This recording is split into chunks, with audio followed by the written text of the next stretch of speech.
Wizard Lizard is the name of the game, as we all know, and it has recently been updated. Not since I've recorded this, but as I was saying last time. So as far as I'm concerned, it is a new game. Now, I have 1,000 rather than 500, but I can't buy anything still, because it's, you know, more than I have. 3 out of 66 blueprints. That is also new. It didn't used to tell me. By the way, quick note, if the audio is a little bit off of last episode, I apologize. I forgot to sync the video. Hopefully I found a good... hopefully I was able to get it pretty much on track. Alright, here we go. So we're starting over at the same area, but it's all random. Well, not all random, but... It's random. It's as random as Binding of Isaac. I have to say Binding of Isaac at least once per... Alright, let's see if this lantern does anything. I mean, I know what it does, but... For a while, I'm going to open this and see what they do. They really should add, hey, this does this right when you get it for the first time. Equip the light hook. Modifies personal lighting. Well, that's obvious. That is a new item. Right off the bat. I don't know what it does, either. Hence it being new. Alright. This stuff... I am starting over, so I'm pretty much playing the same stuff twice. That's poison. I used to think poison was bad, but I guess they changed it to only slow you down. Okay, Ring of Minor Speed. Let's see if that actually just increases my speed. Yes. Very succinct. So, yeah, this is going to be a lot of the same to begin with, until I get further in the game. So I wanted to bring back the talking point of what I was mentioning last time with co-op. Most roguelike games, despite being imbalanced, would be neat, at the very least, with co-op in them. Like this game, for instance. Of course, with a game, with a genre that is so dependent on balance, I can understand why there haven't been many that do co-op well with roguelikes. Because for one, if you just treat it like a single player but with 2 people, it's going to be way too easy. And if you just slap something on like everything does twice as much damage, then you're not really solving it. You're not making it more fun. And I think I kind of go on the philosophy that the 2-player or multiplayer experience should not be dependent on the single-player experience. I mean, you can use so many different parts of the single-player experience and be totally different, as I was explaining with Binding of Isaac. So, that being said, I hope that's sort of the route that they take with Don't Starve Together. I keep wanting to call it Don't Starve Altogether, because of Mitch Hedberg's CD, Mitch Altogether. Anyway, that's a great comic. Comedian. But yeah, I can't imagine what they would be able to do. I don't know what their scope is, like how far they're gonna take Don't Starve Together. It could just be Don't Starve with multiple people playing in the same world. I don't quite think they're gonna be that minimalistic with it. I didn't quite use that word correctly, but I don't think they're gonna just slap that in there and call it done. Especially because they've mentioned, you know, anything that they add to the multiplayer version will not affect the single player, which leads me to believe that they're going to add something to the multiplayer. That's a werewolf, by the way.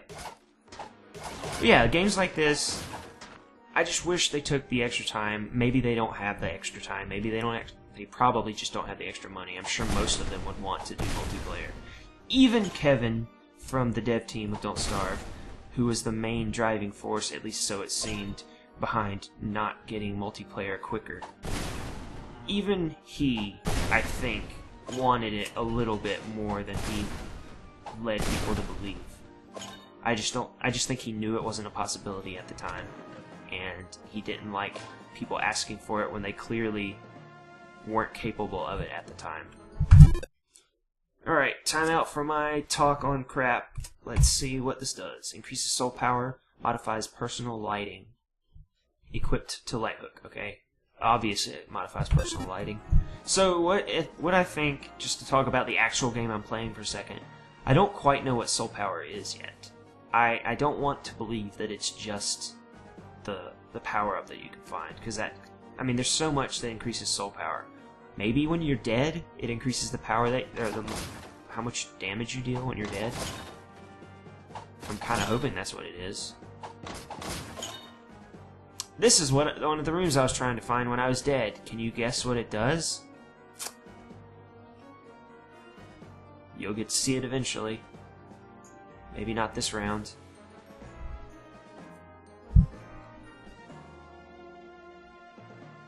I just think, just for once, that co-op should be the main focus of a game again.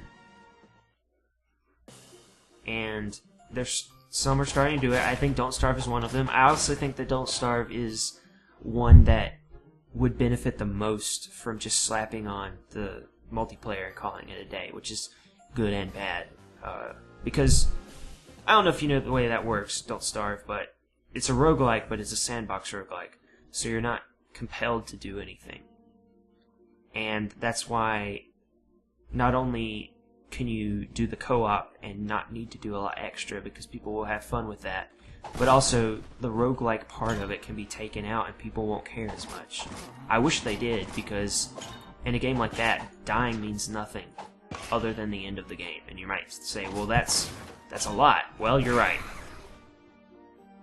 But there's no reason, there's nothing good that comes from not dying. AKA, there's no end to the game. So without that, there might not be a point, but it is a motivating factor, and it is the only motivating factor. It's the only thing that keeps you playing. And you might say, no, there's tons of things to do. There's mods, there's playing the piano with Tumbleweed. Well, yeah, but those are short-lived things. It's like when people compare it to Minecraft. It's not worthy of being compared to Minecraft. Not because it's not a good game, because it is. It's just not comparable for so many reasons. Any comparisons made, you'll see that they're so lopsided. Like the comparison for creative mode in Minecraft, as opposed to if Clay decided to make a creative mode in Don't Starve. It'd be such a waste of time without creating so much new content to actually make it worth creating anything. You can only create anything to benefit your survival, not for aesthetics. I mean, the only things that you can create for aesthetic purposes are things that were just failed experiments by Clay, like walls. They were ambitious. It was ambitious to begin with. I think they were definitely going to add doors at one time, to have a base, a more concrete base. But that didn't plan out. They end up being not that useful. They are useful, but it's limited. People can be creative, but not in that same way. Minecraft, you can actually create things. Not only can you create buildings and make whatever building you want, you can also create things in the sense like people create calculators and TVs that work and slideshow type things with the redstone stuff. The redstone makes the game way more creative, and I'm not even talking about mods. So that's not even worth talking about. So no, creative mode wouldn't be good in Don't Starve. Wouldn't be good in most games because there's no creative part to it. There's more creative art than there is creative stuff in the game, which is fine. It's not a creative game, just like it is a roguelike. Roguelike. Take that element out of the game, there's no reason to do anything. You can say it all you want, but, imagine if you couldn't die. In this game, you'd eventually reach the end. It would be a short game because you'd be able to respawn over and over. But with Don't Starve, if you don't die, you're just sitting there with your hands in your pockets, just without anything to do. Pretty quickly. Not quickly in the sense, it's going to take you a few days to gather materials, but if you can't die, then what's the point? Learning from your mistakes is the only way that makes the game have any sort of a challenge. And some people don't want a challenge, and that's fine. But there are games that don't require a challenge. I just hope they figure out some way, kind of like Binding of Isaac did, so that multiplayer doesn't take all the single player stuff that made it fun out of multiplayer. That is my small rant. You can agree with it, you can disagree with it, you can say you missed some points that are stupid, that you didn't. I don't care. Now that I've said my piece for that, let's see what we can say about this game, shall we? Did I get anything new while I was yammering? No, we did not. I need to use that more, because it's just a free AoE. Okay, I'm gonna go for it. Let's see what this does. Charm of Totemic Life. I hate that word. It's like, it might as well be made up. No one uses it. Okay. Charm increases to... Of course that's what it does. Ow! So if I didn't show you before, blueprints are what allow you to buy these items before you start the game. A lot of these new explosive rooms.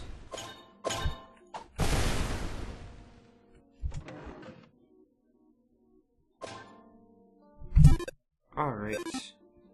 I assume that lets me attack twice. Nope, that is just the chest. So if that doesn't do it, maybe it did actually. Maybe the description just got updated and the chest piece is the part that's really good. Increases attack. Okay, yeah, so it just increases attack. It's not powerful enough to increase the amount of projectiles. I don't think I've ever got one that has more than 3 projectiles. And I can just, like, some weapons by themselves create multiple projectiles. So I can just imagine what that is combined with the demon armor.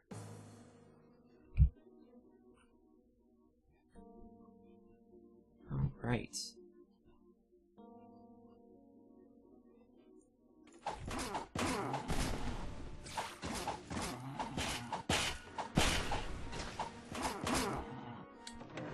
I'm honestly fishing for things to say because I've played this game so much that I don't want to just teach you the game.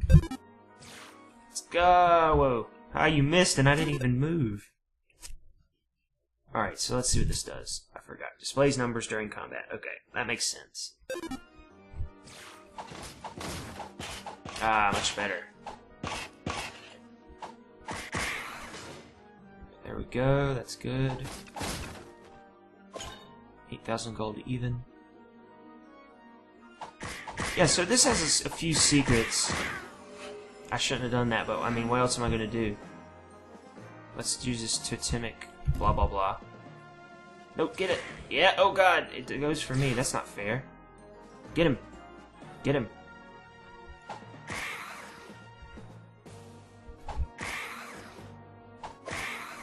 Yeah. Ah, 2 on top of each other. Quit it. That's nasty. Ow. Alright, room full of owls. Worst room ever so far. And I forgot I can go left. Crap, crap, crap. You're gonna get to see what that extra room does that I was talking about earlier. God, my nose itches. I gotta get used to being able to run. Get out of places really quick. There we go, that's a good move. J Beetle. Yeah, 2 is okay. 2 shots. I don't know.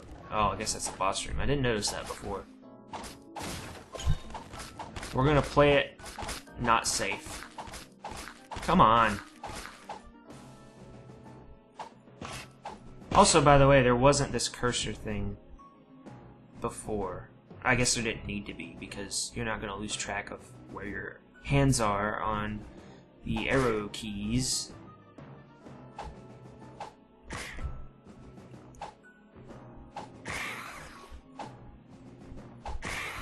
Go. Okay, that's empty. Alright, I'm going to try to beat this guy without much help. And hopefully you'll get to see what I mean by help.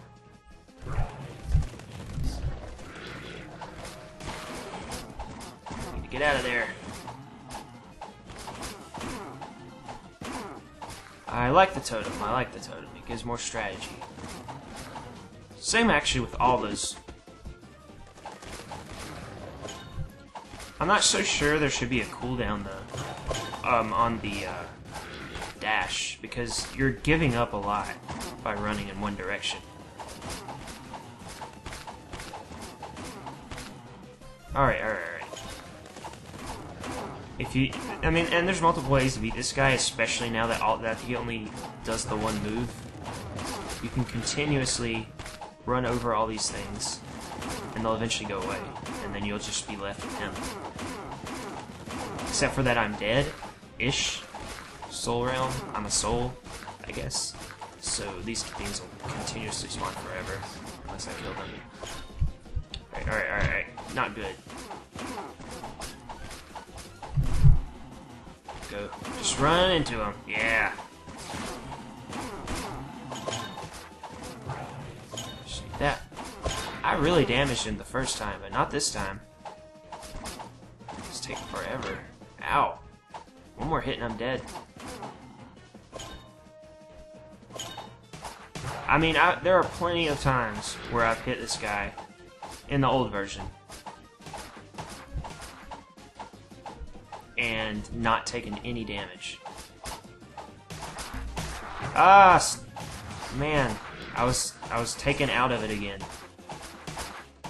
all because of my mouse. Fix that. I don't know how you'd fix it, but please fix it.